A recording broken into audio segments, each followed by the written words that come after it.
Are you seeking for past video lectures, perfect guidance, PDF notes, and motivation? You will get here everything related to education and motivation.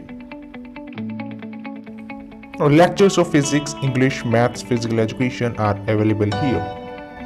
We do instant replies to your comments, work on a suggestion, and fulfill your recommendation. We treat education beautifully. We provide easy to understand lectures, simple learning notes, and always available for you. Always feel free to ask. Visit Shadow of Success Best Education Point, the perfect guider.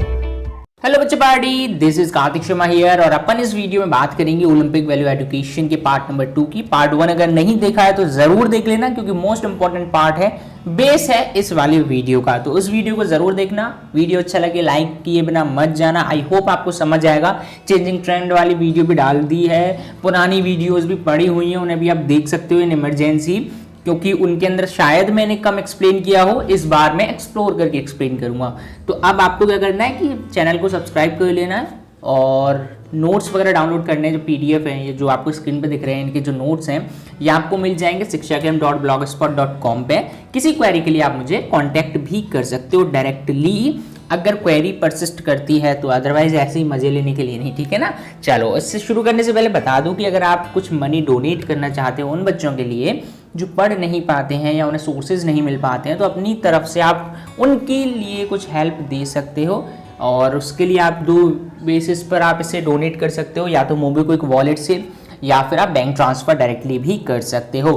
Further notification के लिए, further information के लिए आप मुझे mail करो आपको, या फिर आप मुझे कांटेक्ट करो। बस आपको करना क्या है कि डोनेट करने के बाद स्क्रीनशॉट लेकर मुझे मेल आईडी पे अपने एड्रेस के साथ भेज देना है, ताकि हमें पता तो लगे, ठीक है ना। चलो अब शुरू करते हैं हम स्पेशल ओलंपिक भारत से, जिसका सिंबल आपको दिख गया होगा। और स्पेशल ओलंपिक भारत इसको बोला जाता है, स्पेशल ओलंपिक्स बोला जाता है। एक्चुअल में इसका मीनिंग क्या होता है? देखो, लास्ट वीडियो जो हमारा ओलंपिक पे था उसमें हमने बेसिक चीजें समझी थी कि ओलंपिक कैसे शुरू हुए, क्या क्या उसके अंदर पार्टिसिपेशंस के रूल होते थे, या क्या क्या रूल होते हैं मॉडल ओलंपिक में, या फिर कौन कौन सी ऑर्गेनाइजेशंस वहां पे हेल्प कर सकती हैं। तो उसी तरीके से एक स्पेशल ओलंपिक्स खेला जाता है, ठीक है ना। स्पेशल ओलंपिक्स जो था वो यूनिस कैनेडी श्रीवर और जॉन एफ कैनेडी की सिस्टर, ठीक है ना, जो यूनिस कैनेडी श्रीवर थी वो जॉन एफ कैनेडी जो थे उनकी सिस्टर थी, जो कि यूएसए की फॉर्मर प्रेसिडेंट थी, यानी कि प्रेसिडेंट रह चुकी हैं यूएसए की। ओके, अब इन्होंने क्या किया कि इसे स्टार्ट किया 1968 में शिकागो के अंदर, ठीक है ना। शिकागो के अंदर इसे स्टार्ट किया गया, ठीक है, ये चीज याद रखना। इसमें लगभग 1000 एथलीट्स यूएसए से थे और कनाडा से थे, जो कि एक वनडे इवेंट में जिन्होंने पार्टिसिपेट किया था, ठीक है ना, जो कि एक जॉइंट वेंचर था कैनेडी फाउंडेशन और शिकागो पार्क डिस्ट्रिक्ट के लिए या उनके अंदर, ठीक है ना। आगे चलते हैं। 1971 में जो यूएस ओलंपिक कमेटी थी उन्होंने स्पेशल ओलंपिक्स को एक ऑफिशियल अप्रूवल दे दिया एज द नेम, जैसे कि ओलंपिक्स को वो यूज कर पाए, ठीक है ना, स्पेशल ओलंपिक्स को वो यूज कर पाए। ओके, अच्छा, France send the first set of athletes from outside North America to the second games held in 1970।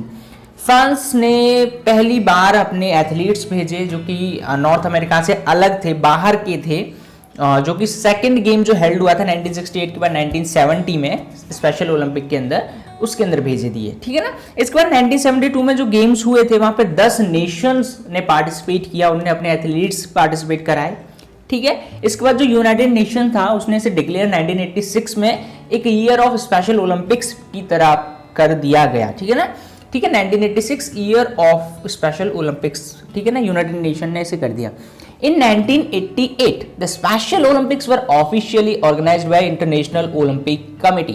अब चीज चेंज हो जाती है। 1988 में आके जो स्पेशल ओलंपिक्स थे वो ऑफिशियली ऑर्गेनाइज्ड होने लगे, और उसे कौन लीड कर रहा था? International Olympic committee.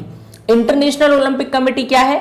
International Olympic committee एक ऐसी कमेटी है जो कि सारे जितने भी ओलंपिक्स होते हैं इंटरनेशनली उनको लीड करती है, उनको एक गवर्न करने वाली एक बॉडी है जिसके बहुत सारे फंक्शंस होते हैं, है ना। इसके बाद 2003 में स्पेशल ओलंपिक्स जो था जिसमें लगभग 7000 एथलीट्स फ्रॉम 150 नेशंस, 150 देशों से 7000 एथलीट्स ने पार्टिसिपेट किया, जिसमें 18 डिसिप्लिन, ठीक है ना। इसके बाद इसका एक सिंबल होता है, सिंबल क्या कहता है उस चीज को हमें जानना बहुत इंपॉर्टेंट होता है। The special Olympics logo is based on the sculpture.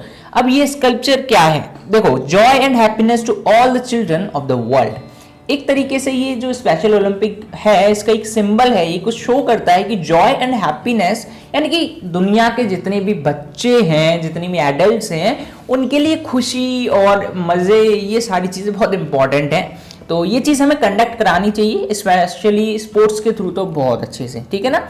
इसके बाद the logo is a symbol of growth, confidence and joy among children and adults with disabilities, ये चीज याद रखना, disabilities who are learning coordination, mastering skills, participating in competitions and preparing themselves for richer and more productive lives, ठीक है ना। ये चीज आपको समझनी होगी कि जो लोगो है वो क्या क्या चीजें डिनोट कर रहा है, क्या क्या चीजें हमें शो कर रहा है। एक तो ग्रोथ है, कॉन्फिडेंस है, क्योंकि जो लोग, अब देखो स्पेशल ओलंपिक है तो स्पेशल पर्संस के लिए होगा, स्पेशल इंडिविजुअल्स के लिए होगा। स्पेशल इंडिविजुअल्स का मतलब जो लोग पैरालाइज्ड हैं या जो डिफरेंटली एबल्ड हैं, हम कह सकते हैं डिफरेंटली एबल्ड है, दिव्यांग हैं, उनके लिए स्पेशली ये था, क्योंकि उनके पास कॉन्फिडेंस की बहुत कमी होती थी, क्योंकि वो खुद को बहुत अलग समझते थे दूसरों से कि यार हम तो कुछ कर नहीं सकते। तो उनके कॉन्फिडेंस, उनकी ग्रोथ, उनकी स्किल्स के अंदर इंप्रूवमेंट लाने के लिए स्पेशल ओलंपिक्स एक ऐसा सिंबल है जो शो करता है कि हाँ, they can also do it, ठीक है ना। अब इसके बाद स्पेशल ओलंपिक फ्लेम आता है। फ्लेम का मतलब जो भी हम कह सकते हैं कि जो हमारे फ्लेम कह सकते हैं, मशाल जो जलती हैं, है ना, ठीक है, ओलंपिक के अंदर। तो फ्लेम ऑफ होप उसे कहा जाता है, is the name given to the torch. Torch का मतलब है जो मशाल कहो, या अब तो डिजिटल फ्लेम होते हैं, है ना। तो स्पेशल ओलंपिक्स में जो यूज होते हैं उसे हम फ्लेम ऑफ होप कहते हैं, यानी कि उन लोगों के लिए भी ये एक आशा की किरण होती है, क्योंकि वो भी अब ये प्लेटफॉर्म अचीव करके अपनी लाइफ में कुछ नया कर सकते हैं, ठीक है ना। आगे चलते हैं। इंटरनेशनल ओलंपिक कमेटी, अभी जिसकी बात हो रही थी, इसका ये हेडक्वार्टर का पिक्चर आपको दिख रहा है, ठीक है ना। अब इंटरनेशनल ओलंपिक कमेटी, जिसे हम IOC भी कहते हैं, ये मॉडर्न ओलंपिक गेम्स की एक गवर्निंग बॉडी है। मैंने जैसा बताया था आपको, एक गवर्निंग बॉडी का काम क्या होता है, जैसे कि आप इंडिया का काम लो, इंडिया के अंदर बीजेपी एक गवर्निंग बॉडी है, एक तरीके से रूल कर रही है पूरी कंट्री को। तो वो क्या करती है, सारी चीजें देखती है, हर चीज के ऊपर उसके ध्यान होते हैं, जैसे कि लॉकडाउन का ध्यान रखना, कर्फ्यू का ध्यान रखना, और मतलब जितनी भी चीजें इंपॉर्टेंट होती हैं एक पर्टिकुलर ऑर्गेनाइजेशन, पर्टिकुलर कंट्री के लिए, वो सारी काम एक गवर्निंग बॉडी करती है। इंटरनेशनल ओलंपिक कमेटी, अब ये ओलंपिक से रिलेटेड है, तो ये ओलंपिक्स के जितने भी काम होंगे उनसे रिलेटेड सारे काम करेगी। अच्छा, इसके बारे में थोड़ा सा जान लेते हैं। It is committed to support and promote participation in sports throughout the world. Olympic किससे रिलेटेड होते हैं, स्पोर्ट्स से रिलेटेड होते हैं। तो अब स्पोर्ट्स के अंदर पार्टिसिपेशन को प्रमोट करने के लिए ओलंपिक कमेटी एक सपोर्ट की तरह खड़ा होता है पूरे वर्ल्ड के अंदर, ठीक है ना। इसके बाद इसका जो इंटरनेशनल ओलंपिक कमेटी है, इसका जो हेडक्वार्टर है वो लॉजेन में है, लॉजेन जो स्विट्जरलैंड के अंदर है, ठीक है ना। ये चीज आपको ध्यान में रखनी है। इसके बाद ये जो क्रिएट की गई, ये पैर बैरन डी कुबर्टन ने की। आप देखो इसे आप अपने अकॉर्डिंग कैसे भी प्रोनाउंस कर सकते हो। कई बार मेरे पास कमेंट आए कि आप गलत प्रोनाउंस कर रहे हो, तो यार मैंने तो हमेशा ऐसा ही किया है, तो मैं इसे पैर बैरन डी कुबर्टन ही बोलूंगा। और ये 23 जून 1894 में इन्होंने इसे क्रिएट किया, इन्होंने इसे सिचुएटेड किया।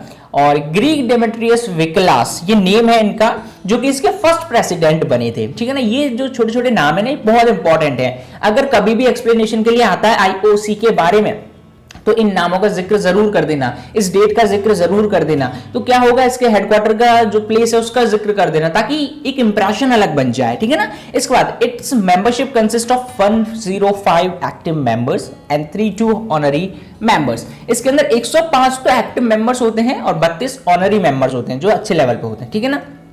आगे चलते हैं। The IOC organises the modern Olympic games held in summer and winter. Summer और विंटर दोनों जो ओलंपिक गेम्स होते हैं, मॉडर्न ओलंपिक गेम्स, उसको ऑर्गेनाइज कराने में IOC का हाथ होता है। हर 4 साल में एक बार होते हैं, ठीक है ना। इसके बाद तो जो फर्स्ट समर ओलंपिक गेम्स था जो इंटरनेशनल कमेटी ने कराया, वो कौन सा था, वो था एथेंस के अंदर, ग्रीस, 1896 में हुआ। जबकि फर्स्ट विंटर ओलंपिक गेम्स जो था वो कैमोनिक्स, फ्रांस के अंदर हुआ। आप कैमोनिक्स की स्पेलिंग कई बार CHE भी यहाँ पे दे दी जाती है, तो टेंशन मत लो, कैमोनिक्स ही रहेगा, ठीक है। इसे चैमोनिक्स मत बोलना। 1924 में ये क्या हो गया विंटर ओलंपिक हो गया, ठीक है ना। अब 1992 में समर और ओलंपिक गेम्स सेम ईयर में होते रहे, यानी कि both summer and winter Olympic games were held in same year 1992 तक। ऐसा क्यों हुआ? हो गया भैया। After that the IOC change the winter Olympic games to the even years between summer games and to help space the planning of two events 2 years apart from one another। अब 2-2 साल दूर कर दिया गया, मतलब दोनों के बीच में गैप, समर और विंटर के अंदर गैप, ताकि वो ऑर्गेनाइजेशंस जो है उसका पूरी तरीके से जिम्मेदारी उठा पाएं, ठीक है ना, ये चीज थी। इसके बाद since 2010 the IOC has started to organise the summer and winter youth Olympics, ठीक है ना। 2010 से इन्होंने समर और विंटर यूथ ओलंपिक्स भी स्टार्ट कर दिए। इसके बाद the first summer youth Olympics were held in Singapore 2010 के अंदर। जो पहला सिंगापुर के अंदर हुआ था वो था समर यूथ ओलंपिक्स, और फर्स्ट विंटर यूथ ओलंपिक्स का हुआ था इंसब्रक में, हुआ था 2012 के अंदर। एक 2-2 ईयर्स का गैप दिख रहा होगा अब आपको। अब आते हैं इसके आगे, और यहाँ पे मेंबर्स ऑफ द कमिटी जानते हैं। प्रेसिडेंट होता है, प्रेसिडेंट पहले कौन से थे?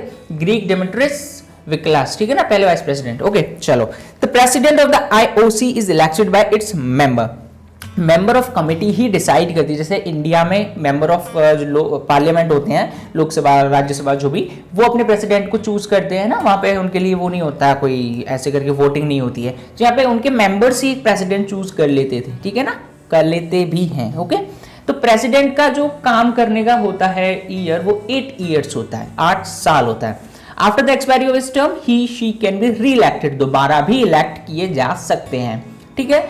अब जो करंट आईओसी का जो प्रेसिडेंट है वो कौन है? थॉमस बैच, ठीक है। वाइस प्रेसिडेंट्स आते हैं। वाइस प्रेसिडेंट 4 वाइस प्रेसिडेंट्स यहाँ पे इलेक्ट किए जाते हैं, वो भी आईओसी के द्वारा, और officials are also elected by members of the committee, यानी कि कमिटी के जो मेंबर हैं वही इसे करते हैं, और इनका कार्यकाल जो होता है वो 4 वर्ष का होता है, यानी 4 ईयर्स का इनका टाइम पीरियड होता है। अब ये भी रीअपॉइंट किए जाते हैं अगर मेंबर्स चाहें तो। ओके, अब आता है एग्जीक्यूटिव बोर्ड, जो एग्जीक्यूशन देखता है पूरा। तो एग्जीक्यूटिव बोर्ड के अंदर आपके प्रेसिडेंट, 4 वाइस प्रेसिडेंट्स और 10 अदर मेंबर जो ऑफिशियल मेंबर्स होते हैं वो आते हैं, ठीक है ना। अब सभी जो मेंबर्स होते हैं एग्जीक्यूटिव बोर्ड के, वो आईओसी सेशन के द्वारा इलेक्ट किए जाते हैं, ठीक है ना, अलग अलग कंट्रीज से होते हैं, और इसके अंदर एक सीक्रेट बैलेट बनाया जाता है जो कि वोट के थ्रू आपको पता लगता है। ओके, इसके बाद मेन फंक्शन क्या है, ये इंपॉर्टेंट होता है इंटरनेशनल ओलंपिक कमेटी का जानने के लिए।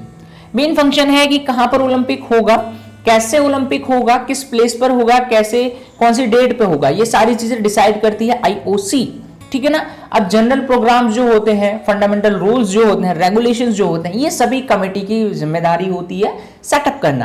पहले चैप्टर में आपको 12th के में पढ़ने मिलेगा कि कमिटीज क्या होती हैं प्लानिंग इन स्पोर्ट्स में, ठीक है ना। अगर अभी इंटरेस्ट है तो वीडियो देख लेना। तो यहाँ पर जो कंडक्ट कराया जाता है वो आईओसी ही कराता है इन चीज़ों को। It also encourage and supports the promotion ethics in sports as well as education of youth through sport. अब देखो, यहाँ पर ये सारी जिम्मेदारियां निभा रहा है, सारे सेटअप कर रहा है, साथ में उसे प्रमोट भी कर रहा है, उसे सपोर्ट भी कर रहा है, ताकि जो स्पोर्ट्स का लेवल है, स्टैंडर्ड है, वो बढ़े, यूथ के एजुकेशन में उसके लिए इंप्रूवमेंट हो, ठीक है ना। इसके बाद जो रेगुलर कंडक्ट होता है ओलंपिक गेम्स का, वो भी इसे देखना होता है कि हर 4 साल में हो जाए। अगर कोई, जैसे कि it takes action in order to strengthen the unity and protect independence of the Olympic movement. Olympic movement एक तरीके से ओलंपिक के अंदर जो चेंजेस हैं, एवोल्यूशन जो होता है, ठीक है, तो ये चीजें, इस पे सब पे वो एक्शन लेता है, उसे प्रॉपर रखने के लिए जो भी पर्टिकुलर चीजें हैं उसे करनी होती हैं, सारी चीजें यहाँ पे की जाती हैं, ठीक है ना। अब कोई डिस्क्रिमिनेशन हो रहा है, कोई फाइट हो रही है, या कोई इलीगल वर्क हो रहा है अकॉर्डिंग टू रूल्स, तो वहां पर ये एक्ट करेगा उसके अगेंस्ट। साथ में आपका जो प्रमोशन है वुमेन्स के लिए, वो भी हर लेवल पे यहाँ पे एनकरेज किया जाता है। डोपिंग आपका लास्ट चैप्टर है ना, तो डोपिंग के अंदर भी ये एक्ट करता है, क्योंकि ओलंपिक कमेटी ही इस चीज का मेन रिस्पॉन्सिबल होता है, ताकि वहां पर कोई डोपिंग ना हो, ठीक है। It encourages the development of sports for all, सभी के लिए स्पोर्ट्स का एंकरेज करता है डेवलपमेंट करने के लिए, ठीक है ना, स्पोर्ट्स डेवलपमेंट के लिए। पॉलिटिकल या कमर्शियल अब्यूज ना हो स्पोर्ट्स के अंदर या एथलीट्स के साथ, उस चीज का भी ध्यान रखता है। अब आता है Indian Olympic association. Indian Olympic association IOA, ये 1927 में एस्टैब्लिश किया गया, ठीक है। इसके बाद इसके सर दोराबजी जमशेदजी टाटा और डॉक्टर नॉरेन इसके फाउंडर प्रेसिडेंट और सेक्रेटरी जनरल थे, यानी कि जमशेदजी टाटा इसके फाउंडर प्रेसिडेंट थे और सेक्रेटरी जनरल डॉक्टर नॉरेन थे, ठीक है। ये इंडियन ओलंपिक एसोसिएशन के क्या क्या थे, सेक्रेटरी जनरल और founder president. Okay, IOA is affiliated to the IOC, IOC से डायरेक्टली कनेक्टेड है, उसी से एफिलिएटेड है, यानी कि इंटरनेशनल ओलंपिक कमेटी और इंडियन ओलंपिक एसोसिएशन आपस में कोरिलेटेड होते हैं, यानी कि IOC की भी एक गवर्निंग बॉडी है। ठीक है sir, Dorabji Tata sorry was also elected the first IOC member in India. IOC member India से जो फर्स्ट IOC मेंबर थे वो भी सर दोराबजी टाटा थे, जमशेदजी टाटा। ठीक है ना। इसके बाद 1928 में इन्होंने रिजाइन कर दिया प्रेसिडेंट ऑफ IOA से। कितनी दुखद घटना हो गई है ना। आगे चलो, इसके बाद महाराजा भूपिंदर सिंह, ये कोई राजा नहीं था, इनका नाम था महाराजा भूपिंदर सिंह, पहले प्रेसिडेंट बने, इसके प्रेसिडेंट बने IOA के पहले प्रेसिडेंट कौन थे, महाराजा भूपिंदर सिंह। ये पहले प्रेसिडेंट नहीं थे, आई एम सॉरी। पहले प्रेसिडेंट कौन थे, सर दोराबजी जमशेदजी टाटा, जिन्होंने रिजाइन कर दिया, और उसके बाद हमारे कौन आए, महाराजा भूपिंदर सिंह आए। ठीक है ना। इसके बाद आगे चलते हैं। In the Olympic games of 1928 which were held in Amsterdam, the Indian hockey team was sent to Olympics. Indian hockey teams को भेजा गया 1928 के ओलंपिक गेम्स के अंदर। ठीक है ना। हॉकी टीम को कहां पर हुए थे वो, एम्स्टरडम में। ओके चलो, Indian hockey team which participated first time in Olympic games von a gold medal. Gold medal मिला पहली बार में ही, देख लो इंडिया वालों।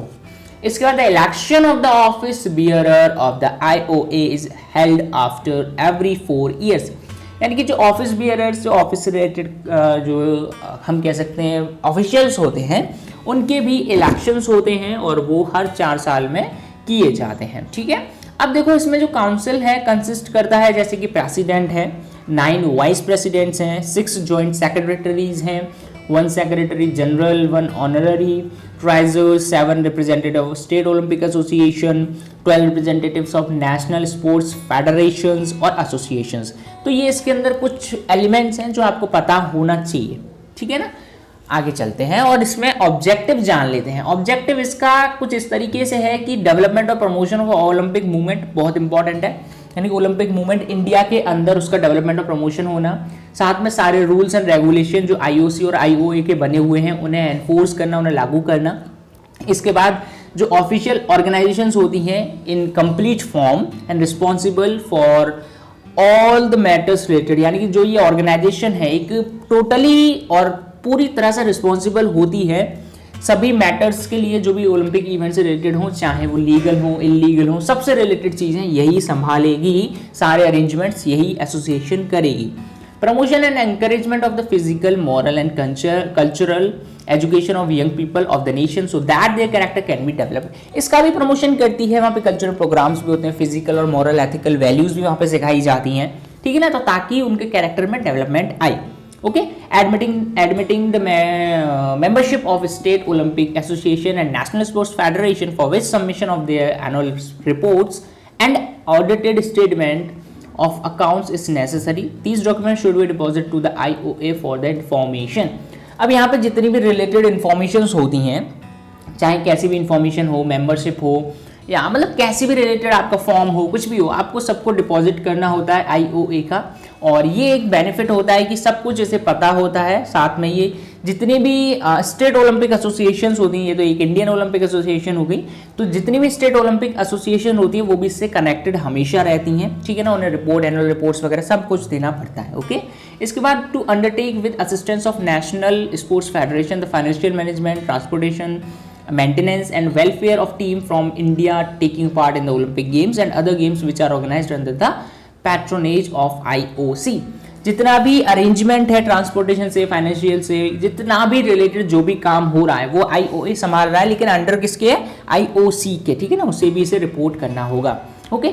To take disciplinary action against any federation for misbehaviour और any other undesirable activity bringing discredit to the country, यानी country के लिए वो शर्मनाक हरकत कर दी किसी ने, किसी एथलीट ने, किसी टीम ने, तो वहां पर जितने भी ऐसे काम होंगे सबके अगेंस्ट ये एक्शन लेंगे, जो भी करना है सब कुछ करेंगे। ठीक है ना।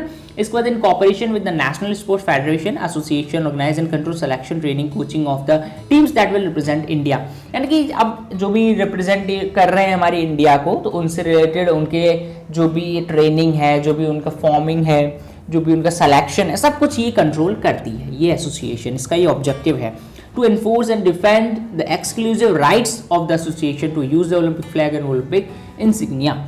यानी कि जितने भी ओलंपिक मतलब ओलंपिक फ्लैग तो एक ही होता है, तो यहाँ पर उनको एनफोर्स करना, उनके एक्सक्लूसिव राइट्स को डिफेंड करना, यानी कि जो भी राइट्स होते हैं एक पर्टिकुलर टीम के लिए, पर्टिकुलर एथलीट के लिए, particular organisation, particular city, particular आप कह सकते हो कंट्री के लिए, वो सारे एनफोर्स करवाना, उनको उनके राइट्स के लिए लड़ना है, उनके राइट्स को उन्हें दिलाना। जैसे कि ओलंपिक फ्लैग को यूज़ करने का या ओलंपिक इंसिग्निया जो साइंस होते हैं उनके लिए सब कुछ ये एसोसिएशन वर्क करती है, ठीक है ना। अब मैं आपको कुछ क्वेश्चंस दे रहा हूँ और ये क्वेश्चंस 1 मार्कर भी हैं आपके, देखो जल्दी जल्दी मैं आपको दिखा देता हूँ।